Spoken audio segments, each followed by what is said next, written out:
Friends, इस study classes में आप सभी का बहुत बहुत स्वागत है। इस क्लास में आपको छायावाद के मोस्ट इम्पोर्टेंट क्वेश्चन पढ़ने के लिए मिलेंगे। तो फ्रेंड्स, वीडियो के अंत तक बनी रहिए। आपके एग्ज़ाम के लिए ये वीडियो बहुत ही यूजफुल होने वाला है। क्वेश्चन दिया है जिसमें कि हिंदी काव्य की आधुनिक मीरा किसे कहा जाता है। हिंदी काव्य की आधुनिक मीरा महादेवी वर्मा, कीर्ति चौधरी, सुभद्रा कुमारी चौहान या फिर वंदना वाजपेयी। हिंदी काव्य की आधुनिक मीरा ये महादेवी वर्मा को कहा जाता है। ये ऑप्शन इसका सही हो जाएगा। महादेवी वर्मा अज्ञात प्रीतम के लिए वेदना ही इनके हृदय का क्या है, भाव केंद्र। क्या, वेदना। अगला क्वेश्चन है कि छायावादी युग का प्रवर्तक किसे कहा जाता है। छायावादी युग का प्रवर्तक बताना है आपको, किसे कहा जाता है। जयशंकर प्रसाद, सुमित्रानंदन पंत, महादेवी वर्मा या सूर्यकांत त्रिपाठी निराला। आंसर हो जाएगा जयशंकर प्रसाद। जयशंकर प्रसाद को छायावादी युग का प्रवर्तक कहा जाता है। झरना, जो उनकी रचना है झरना, इसमें सर्वप्रथम छायावादी प्रवृत्तियों का समावेश हुआ। किस रचना में, झरना में। झरना को ही छायावाद की प्रथम प्रयोगशाला भी कहते हैं। आपको ये पॉइंट नोट करना है फ्रेंड्स कि किस रचना को छायावाद की प्रथम प्रयोगशाला कहते हैं, तो ये झरना को कहते हैं। प्रथम प्रभात प्रसाद की प्रथम छायावादी रचना है, जबकि मुकुटधर पांडे को लिखित रूप में छायावाद शब्द का प्रथम प्रयोक्ता स्वीकार किया जाता है। किसको, मुकुटधर पांडे को। मुकुटधर पांडे ने जबलपुर से प्रकाशित पत्रिका में, कहाँ से फ्रेंड्स, जबलपुर से प्रकाशित पत्रिका में 1920 ईस्वी में हिंदी में छायावाद शीर्षक से 4 किस्तों में इन्होंने एक लेख प्रकाशित करवाया था। अगला क्वेश्चन है कि प्रकाशन वर्ष के अनुसार महादेवी वर्मा की निम्नलिखित रचनाओं का सही अनुक्रम बताना है। प्रकाशन वर्ष के अनुसार पूछा गया है।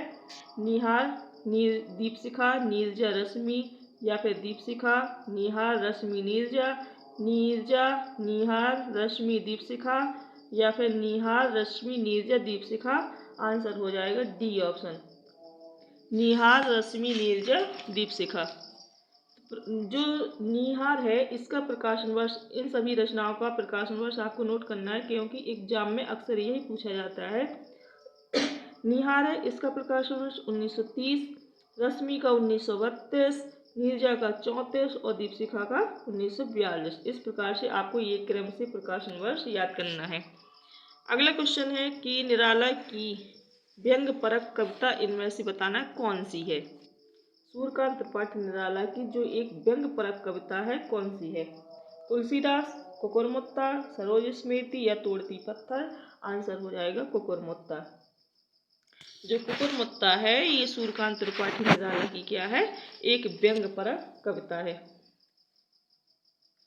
इनकी अन्य रचनाएं, सूर्यकांत त्रिपाठी निराला की अन्य रचनाएं हैं अनामिका, परिमल, गीतिका, तुलसीदास, अणिमा, बेला, नैपत्य, आराधना, अर्चना, गीतगुंज व सांदकाकली। ये सभी रचनाएं किसकी हैं, सूर्यकांत त्रिपाठी निराला की। जो सांदकाकली है उनकी मरणोपरांत प्रकाशित हुई थी, ये मरने के उपरांत। अगला क्वेश्चन है कि निराला की बादल राग कविता का संबंध किससे है। जो सूर्यकांत त्रिपाठी निराला की जो बादल राग कविता है इसका संबंध बताना किससे है।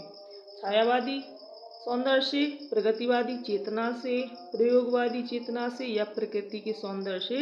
आंसर हो जाएगा प्रकृति के सौंदर्य से। निराला की जो बादल राग कविता है इसका संबंध किससे है, प्रकृति के सौंदर्य से। अगला क्वेश्चन है, इसका पॉइंट देख लेते हैं कि सूर्यकांत त्रिपाठी निराला द्वारा रचित रचनाओं में प्रकृति के विविध रूपों का कोमल से कठोर तक बोध कराती हैं। जहाँ तक इनकी जो बादल राग कविता का प्रश्न है इसमें प्रकृति के कठोर रूप का वर्णन किया गया है। किसमें, बादल राग कविता में। अगला क्वेश्चन है कि पंत को किस काव्य कृति पर ज्ञानपीठ पुरस्कार मिला था। सुमित्रा नंदन पंत को किस रचना पर ज्ञानपीठ पुरस्कार मिला? लोकायतन, चिदम्बरा, पल्लव या फिर ज्योत्सना? आंसर हो जाएगा चिदम्बरा पर। सुमित्रा नंदन पंत को चिदम्बरा पर क्या मिला? ज्ञानपीठ पुरस्कार मिला। और कब मिला? 1968 ईस्वी में। पंत जी छायावादी कवि हैं। सुमित्रा नंदन पंत क्या है? एक छायावादी कवि। इन्हें प्रकृति का सुकुमार कवि भी कहा जाता है। फ्रेंड्स, आपको ये पॉइंट नोट करना है कि प्रकृति का सुकुमार कवि किसे कहा जाता है, तो ये सुमित्रा नंदन पंत को कहा जाता है। पंत जी की प्रमुख रचना है ग्रंथि, बीड़ा, उच्छ्वास, पल्लव, गुंजन, ग्राम्या, युगांत, युगवाणी, स्वर्ण किरण, स्वर्णधूलि, उत्तरा, कला और बूढ़ा चांद, लोकायतन और मधुबन। ये सभी रचनाएं किसकी हैं? सुमित्रा नंदन पंत की। अगला क्वेश्चन है कि महादेवी वर्मा की किस कृति में जीव जंतुओं और पशु पक्षियों से संबंधित स्मरण है? बताना, महादेवी वर्मा की किस रचना में जीव जंतुओं और पशु पक्षियों से संबंधित संस्मरण है? अतीत के चलचित्र, पथ के साथी, स्मृति की रेखाएं या फिर मेरा परिवार? आंसर हो जाएगा मेरा परिवार। महादेवी वर्मा की जो मेरा परिवार रचना है, इसमें क्या जीव जंतुओं और पशु पक्षियों से संबंधित संस्मरण दिया गया है। मेरा परिवार 1956 में कब प्रकाशित हुआ था? 1956 ईस्वी में। महादेवी वर्मा द्वारा रचित ये जीव जंतुओं और पशु पक्षियों से संबंधित क्या है? एक संस्मरण है। कौन सा? मेरा परिवार। इसमें जो गिल्लू है ये गिलहरी का नाम है, सोना हिरनी का नाम है, दुर्मुख ये खरगोश का नाम है, गौरा गाय का नाम है, नीलू ये कुत्ता का नाम है उनके, निप्पू नेवला को कहा करते थे, रोजी ये कुतिया का नाम है, रानी घोड़ी इत्यादि ये सभी क्या है? इनकी संस्मरण में दिए गए हैं। जो अतीत के चलचित्र है ये 1941 ईस्वी में और स्मृति की रेखाएं 1943 ईस्वी में समाज की निरीह प्राणी रेखांकित हुए हैं। पथ के साथी 1972 में भी क्या है? चित्रित हैं। पथ के साथी कब प्रकाशित हुई थी? 1972 में। जो महादेवी के अग्रज हैं और एवं सहयोगी हैं और उन्हें प्रिय है, जैसे रामा ये नौकर का नाम है, बिंदी, परित्यक्तता, साविया, पितृहीन घीसा इत्यादि। अगला क्वेश्चन है कि छायावाद का पूर्वाभास किस कवि की रचनाओं में प्रकट हुआ? छायावाद का पूर्वाभास ये बताना है किस कवि की रचनाओं में प्रकट हुआ? मुकुटधर पांडे, रूपनारायण पांडे, लोचन प्रसाद पांडे या फिर श्याम नारायण पांडे? आंसर हो जाएगा मुकुटधर पांडे। द्विवेदी युग के कवि मुकुटधर पांडे प्रकृति के उपासक कवि हैं। तो मुकुटधर पांडे हैं ये किस युग के कवि हैं? द्विवेदी युग के, और ये प्रकृति के उपासक हैं।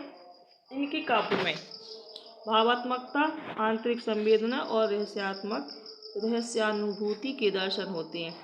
द्विवेदी युग के सर्वश्रेष्ठ प्रगीतकार मुकुटधर पांडे के काव्य में छायावाद का पूर्वाभास मिलता है। पूजा के फूल और कानन कुसुम इनकी क्या है? काव्य कृतियाँ हैं। कौन सी? पूजा के फूल और कानन कुसुम।